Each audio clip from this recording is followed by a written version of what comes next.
Esse Augusto Aras é o verdadeiro Denorex, né? Uma hora é uma coisa, outra hora é outra. Bom, mas não cabe a mim ficar debatendo. Ricardo Frota, boa noite, seja bem-vindo. Seu comentário sobre a postura do Procurador-Geral. Boa noite, Cícero. Boa noite, Moisés Cruz, Arnaldo Buiú, ao nosso telespectador que está nos prestigiando aí nessa sexta-feira com a sua audiência.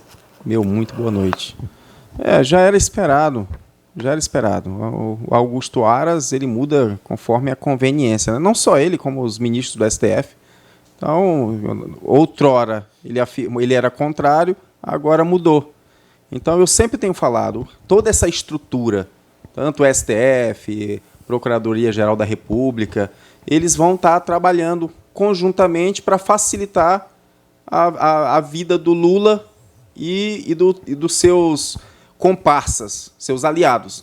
O Lula hoje ele precisa ter carta branca, ele precisa nomear, ele precisa da flexibilização dessa lei que foi criada pelo Michel Temer, sancionada em 2016, justamente para coibir essa prática que era um grande mal para o país, que era usar as estatais para servir de cabide de emprego dos seus comparsas, dos seus aliados políticos. E agora, com essa flexibilização, ele vai poder colocar quem ele quer de fato que conduza, que dirija a estatal. Então, isso, mais uma vez, é um grande absurdo, é um grande retrocesso.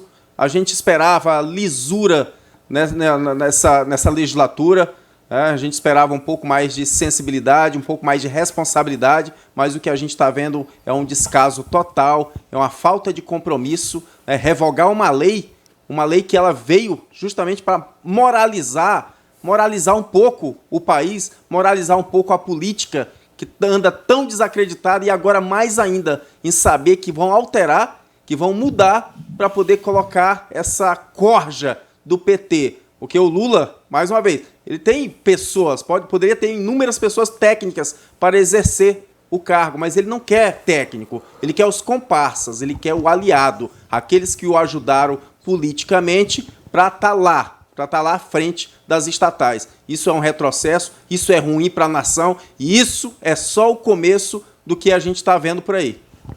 Moisés, boa noite, seja bem-vindo. O seu comentário? Boa noite, Cícero. Boa noite, Ricardo Frota. Boa noite, Buiú. E ao excelentíssimo telespectador da Rema TV. Aproveitar aqui e já mandar um abraço lá para o Lopes, do bairro Nacional, para toda a família dele, para o Simão, que está nos acompanhando, e em especial o Naldo, lá do bairro São João Batista, que está acompanhando a gente, com certeza, aqui no nosso programa. Todos vocês sejam muito bem-vindos e boa noite. Com relação ao doutor Augusto Aras, né, é triste, nós temos um procurador-geral de justiça, Cícero, que dá um parecer e do nada... Ele não é procurador-geral da República. Tá.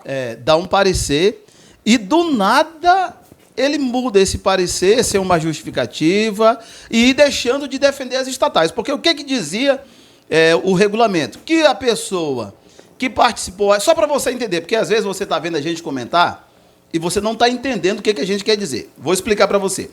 O regulamento das estatais dizia que quem participasse de partido político, de política, ativamente, teria que ficar na geladeira ou em stand-by, como dizem os mais jovens, por 36 meses, Cícero.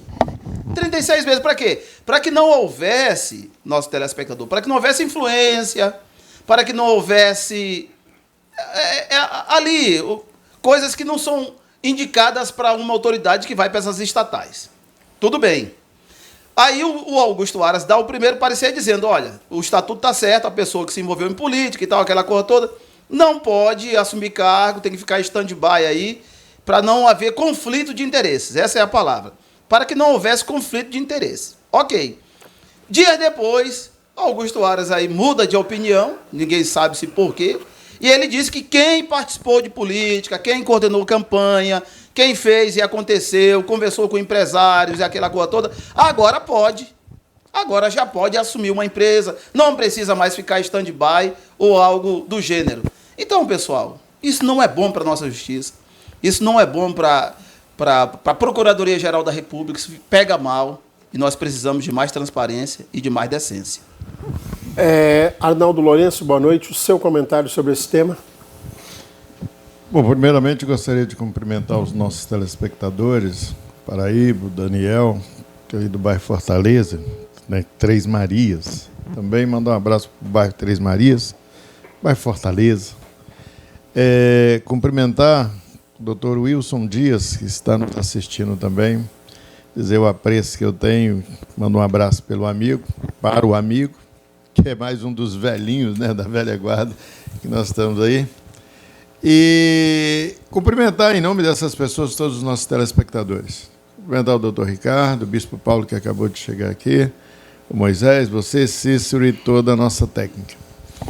Eu vou começar a fazer minhas considerandos em cima da questão de armas. Eu confesso para você que, para mim, hoje a arma não serve mais. O assunto não é a arma. Pois é, eu não entender até não, o assunto mas não falaram eu de achei arma. que eu tivesse... Não falaram de arma aí? Não, a arma é a pergunta para o telespectador. Ah, então tá, por tudo bem. gentileza, Eu se falei, você atenha. ia cometer errado, atenha. fiquei na dúvida. Tá, então, tá. Posso continuar, senhores? Tá, então desculpa. Então se atenha ao tema aí, por favor. Sim, mas eu preciso falaram de armas ali, eu fui na Não, esteira. Eu não. pensei que o comentário era sobre os dois. Então você Com não relação estava ao atento na telespectador, abertura do programa. Não, realmente não estava. Ah, então tá certo. Prestei só ouvir, mas não... Certo. Né? Então, por gentileza... Bom, seu eu não comentário. sei, e peço ajuda aqui também dos universitários, do doutor Ricardo, mas do Moisés, para saber deles se foi feita uma alteração na lei anterior ao primeiro despacho da Procuradoria. Fizeram alguma mudança? Estão votando. No Congresso? Está em votação ainda? Então, eu penso que é o seguinte, porque, é lógico, a gente que está nesse meio do direito, o doutor Ricardo sabe disso, a partir do momento que muda o entendimento da lei, o Ministério Público ele não pode ser contra aquilo que está determinando na legislação. E essa mudança, então, de despacho, nada mais é, porque o Ministério Público ele é pró-societário e ele está ali para poder representar a sociedade naquilo que tange a legalidade das coisas, a lei. E, nesse sentido, eu não tenho como criticar o Procurador-Geral da República, e muito menos a Procuradoria, porque ela não está fazendo nada mais, nada menos do que ratificar aquilo que está inscrito constitucionalmente no que a lei determina. Agora, é muito natural mesmo, é muito natural sim, que o Ministério Público, né, que é a Procuradoria-Geral da República, eles mudam de parecer. Cada governo tem sua peculiaridade, cada governo tem o seu pensamento. E não, isso eu vejo de uma certa maneira, e não é saudável que eu acho que o Ministério Público assim, não configura como um poder, mas configura como uma parte neutra e que aconselha e dá o parecer para nortear. Eu acredito que eles estejam fazendo isso em consonância com essa política nova desse governo, para não entrar em conflitos maiores logo no início de um governo, sem nenhuma necessidade. Muito bem. Enquanto o Paulo Cavalcante se ajeita aqui para sentar do meu lado, eu entendo que a posição do Augusto Aras, né, com esse negócio de que uma hora é uma coisa, outra hora outra, ela não é diferente do que acontece no Congresso Nacional. Os políticos eles navegam conforme o vento, né? Conforme o governo, conforme a maré. Né? O vento está para o norte, eles vão para o norte. Se o vento está para o sul, vamos para o sul. Onde vai chegar? Isso é uma outra conversa, né? Depois os ventos mudam, eles vão para o rumo. Isso não importa, entendeu? O negócio é estar todo mundo no mesmo balaio e vamos embora e ficar bem com todos, né? Então... Tomara que a população fique bem também. É curioso a gente falar isso porque assim, não existe sanção. Não tem sanção para isso. O cara fala, ele pode... hoje ele é azul, deitou para dormir. Né? Eu fico pensando, eu como jornalista, e eu trabalhei no SBT em São Paulo, a gente falava muito sobre isso, né? Que o SBT, a programação no SBT... agora não, porque o Silvio Santos deixou na mão das filhas, enfim. Mas teve um período que a programação do SBT ela funcionava conforme o humor do Silvio Santos. Então, aí ele ia dormir, daí tirava do ar. Mas não foi diferente na Globo, quando era o Marinho também? Eu queria só fazer uma pergunta para ti. Posso fazer uma pergunta? Mas e como é que fica a questão do conflito de interesse, Cícero?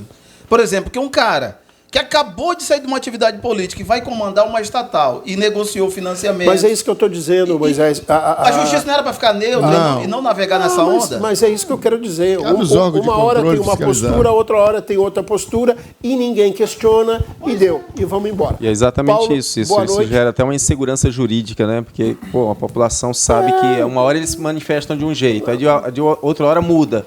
Como que eles estão pensando? Até pouco tempo atrás, o Aras estava abraçado com o Bolsonaro. Exatamente. Agora o Lula é a bola da vez. Então, paciência, né? É assim que está funcionando aí, a gente está vendo. Esse é o verdadeiro princípio democrático. Paulo Cavalcante, boa noite, seja bem-vindo. Seu comentário sobre esse tema. Boa noite, meus queridos. Boa noite todo mundo da bancada aqui. Boa noite, produção.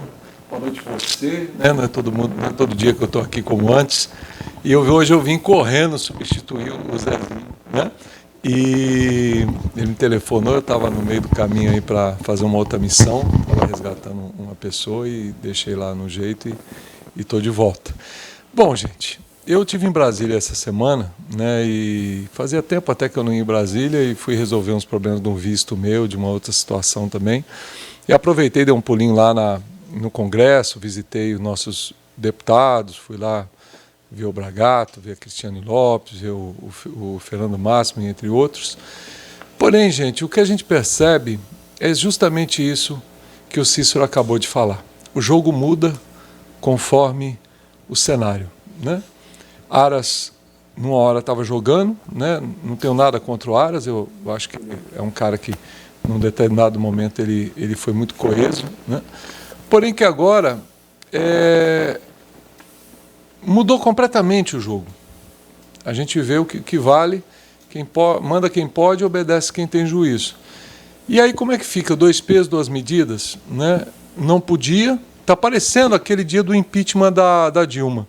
De repente, o ministro do STF vira lá e fala, olha, gente, não vamos, coitadinha, ela vai ficar inelegível, vamos dar um jeitinho aqui, pelo menos dela poder concorrer nas próximas eleições. Quer dizer, passou por cima de tudo, não passou na época do Collor, não passou na época de um monte de deputado que perdeu o mandato, de um monte de senador que perdeu o mandato, mas agora fizeram uma nova lei, passaram por cima da Constituição, um cara que nem podia propor nada, porque o ministro do STF não pode propor uma mudança de lei, né? Ele não foi eleito para isso, né?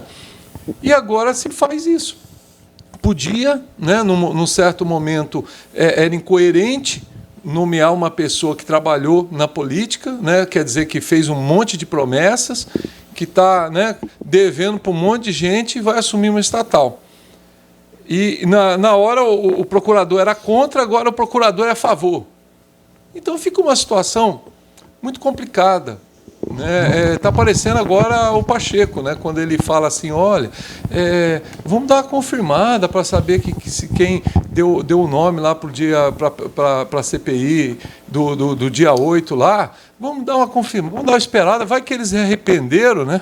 Será que é para confirmar mesmo ou é para comprar esse pessoal todo? Então, Brasília está desse jeito, viu, gente? Eu estou assustado. Eu abri o computador lá em Brasília, eu fiquei assustado com o tipo das propostas que o pessoal está postando aí e o tipo de gente que está andando em Brasília. Só o sangue de Jesus para ter poder, viu?